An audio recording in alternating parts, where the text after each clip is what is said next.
Everyone, আসসালামু আলাইকুম। কেমন আছো তোমরা সবাই?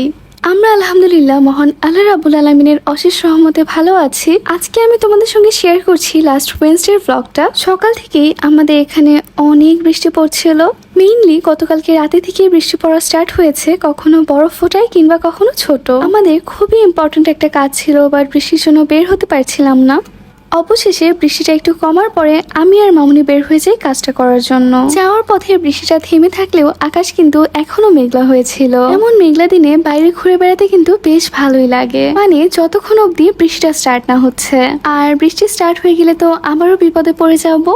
এই যে দেখো, বৃষ্টির কথা বলতে বলতে বৃষ্টি স্টার্টই হয়ে গেল। আলহামদুলিল্লাহ, যে কাজে এসেছিলাম সেটা কমপ্লিট করতে পেরেছি।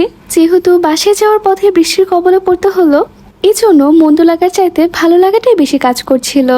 আমি আর মামুনির বৃষ্টির মধ্যে কয়েকটা পিকচার্স অ্যান্ড ভিডিও ক্লিক করেছি। ঘুরে ঘুরে বৃষ্টির মধ্যে হাঁটতে তো খুবই ভালো লাগছিল। তবে যেহেতু বাসে যাওয়ার তাড়া ছিল, এজন্য আমাদেরকে এই সুন্দর বৃষ্টি উপভোগ করা বাদ দিয়ে রিক্সায় উঠে পড়তে হলো।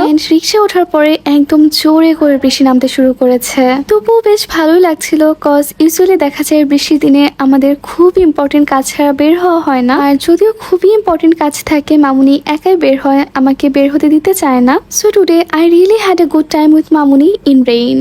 আমার হেয়ার কেয়ার বলতে শুধুমাত্র হেয়ার অয়েলই অ্যাপ্লাই করা হয়, তাছাড়া অন্য কোনো প্যাক অর আদার কোনো কিছুই করা হয় না আমার। এখন দেখা যায় এত বেশি ব্যস্ত থাকা হয়, এই তেলটুকু সময় মতো দেওয়া হয়ে ওঠে না। তাই ভাবলাম আজকে লেট শাওয়ার নিতে হলেও আজকে হেয়ার অয়েলটা অ্যাপ্লাই করেই ফেলি, কজ নিজের প্রতি এই সামান্য যত্নটুকু নেওয়া খুবই প্রয়োজন। তারপরে সবাই মিলে একসঙ্গে লাঞ্চ করে নিয়েছি আলহামদুলিল্লাহ। এন্ড দেন লাঞ্চের পর আমি পড়তে বসেছিলাম 1.5 আওয়ারের জন্য। এইদিকে বৃষ্টি তো থামার নামই নিচ্ছে না, বরং আরো জোরে পড়তে শুরু করেছে। ভালো লাগছিল একটা বৃষ্টিময় সুন্দর দিন। আর যেহেতু এখন আমাদের বারান্দায় ছোট্ট একটা বাগান আছে আমার মামুনি, সেই জন্য বৃষ্টির দিনগুলোতে বাগানের এই সতেজ সবুজ পাতাগুলো দেখতে আরো বেশি ভালো লাগা কাজ করে। তারপর হচ্ছে বিকাল 5টার সময় আমার একটা অনলাইন এক্সাম ছিল। যদিও কখনোই আমি online exam or online classes করা প্রেফার করি না, তবে ওই যে something is better then nothing, এই বৃষ্টির মধ্যে তো কোনোভাবে এখন বের হওয়া পসিবল না। আমার এক্সামটা ক্যান্সেল হয়ে যাওয়ার চাইতে আমি বাসায় বসে এক্সামটা দিয়ে ফেলেছি। এক্সাম মোটামুটি ভালো হয়েছে আলহামদুলিল্লাহ, but my expectation was very more than that. আজকে সন্ধ্যাবেলা মাম্মা সবার জন্য বাবল টি মেক করছিল। আমি যতটুকু শুনেছি বাবল টি মোটামুটি সবারই অনেক বেশি পছন্দের অ্যান্ড বেশ হাইপড একটা ড্রিঙ্ক। তবে আমি জানি না কেন জানো আমার বাবল টিটা একদমই পছন্দ না। কিছু খাবার হয় না যে মানে ভালো না লাগলেও খাওয়া যায়, আমার তো বাবল টি তেমনও লাগে না, মানে আমার কোনোভাবেই খেতে ইচ্ছা করে না। বাট আজকের বাবল টিটা যেহেতু কমপ্লিটলি মাম্মার হোমমেড, সেই জন্য একটু ট্রাই করেছিলাম। Well, it exactly tasted like bubble tea, মানে বোঝাই যাচ্ছিল না যেটা বাসায় মেক করা হয়েছে। তবে ওই যে আমার তো কোনো কালেই বাবল টি পছন্দ ছিল না, আজকেও ভালো লাগেনি। তবে আমি লক্ষ্য করলাম মাম্মার বাবল টি রেসিপিটা খুবই ইজি অ্যান্ড উইদিন 30 মিনিটস পুরো রেসিপিটা কিন্তু কমপ্লিট হয়ে গিয়েছে। তোমরা যদি কেউ রেসিপি জানতে চাও, আমি তাহলে মাম্মাকে রিকোয়েস্ট করবো তোমাদের সঙ্গে শেয়ার করার জন্য। এদিকে আমি হচ্ছে আবার সবার জন্য সন্ধ্যার চাটাও মেক করে নিচ্ছি। দিনে আমাদের বাসায় সবচাইতে বেশি যেটা প্রয়োজন হয় সেটা হচ্ছে চা। এমনিতেই তো আমরা সবাই টি অ্যাডিক্টেড, আর তার উপর যদি বৃষ্টি হয় তাহলে তো কোনো কথাই নেই।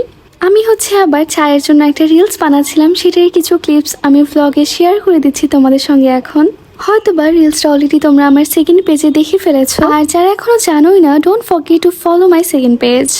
রাত্রেবেলা বৃষ্টি কমার পর আমাদের খুবই স্ট্রিট ফুড ক্রেভিংস হচ্ছিল, স্পেশালি ভেলপুরি খেতে অনেক বেশি ইচ্ছা করছিল। আর এই জন্যই আমরা আমাদের রাজু কলেজের পিছনে চলে যাই। এখানে কিন্তু রাত 8টা-9টা পর্যন্ত মামারা ফুচকার স্টল নিয়ে বসে থাকে, আর এখানকার ফুচকাগুলো মোটামুটি মজাই হয় আলহামদুলিল্লাহ। মামুনি যেহেতু ফুচকা পছন্দ করে না, এই জন্য মামুনি ঝালমুড়ি নিয়েছিল, মাম্মা আর তোরসা ছোট ফুচকা নিয়েছিল, আর আমি নিয়েছিলাম ঝাল bhelpuri. Trust me, this is the best food in the world. খাওয়া দাওয়া শেষ করে এবার আমরা চলে এসেছি বিডিআর বাজারে। মামুনির বেশ কিছু জিনিস কেনার প্রয়োজন ছিল, কিন্তু আমাদের তোরসা আপু তো বাজারে এসে অভ্যস্ত না, সে খুবই ইরিটেটেড ফিল করছিল। স্পেশালি মুরগির বাজারের সাইডটাতে কিন্তু অনেক ব্যাড স্মেল থাকে। এটা অ্যাকচুয়ালি তোরসা আপু নিতে পারছিল না, অ্যান্ড কেমন করছে তোমরা তো ভ্লগে দেখতেই পাচ্ছ। মামুনি এখান থেকে সবজি বাজার করছিল, বাট তোরসার যেহেতু এত প্রবলেম হচ্ছে, এই জন্য আমি ভাবলাম থাক, ওকে আর কষ্ট করে বাজারে রাখার দরকার নেই, আমি বরং ওকে নিয়ে টেস্টি ট্রিটে যাই। অ্যাজ উই ওয়ার অলরেডি ফুল, এই জন্য আমরা বেশি কিছু অর্ডার করিনি, শুধুমাত্র একটা চকলেট ওয়াফেল আর একটা সসেস পিৎজা অর্ডার করেছিলাম। সেম এজ এন্ড সেম মেন্টালিটির কাজিন থাকার এটাই কিন্তু সবচেয়ে বড় বেনিফিট। একসঙ্গে ঘোরাফেরা করা যায়, আনন্দ করা যায়, যে কোনো কথা শেয়ার করা যায়, আর একদম আপন বোনের মতো থাকা যায়। তোমাদের কার কার এমন সেম এজ এন্ড সেম মেন্টালিটির কাজিন আছে আমাকে কমেন্ট করে জানিও। I hope you both also have good time just like us. আমাদের খাওয়া দাওয়া ঘোরাফেরা শেষ করে আমরা ছোট ভাই বোনদের জন্য টেস্টি ট্রিটের কোরিয়ান পিৎজা এন্ড সিপির চিকেন বল, চিকেন ললিপপ কিনে বাসায় চলে আসি।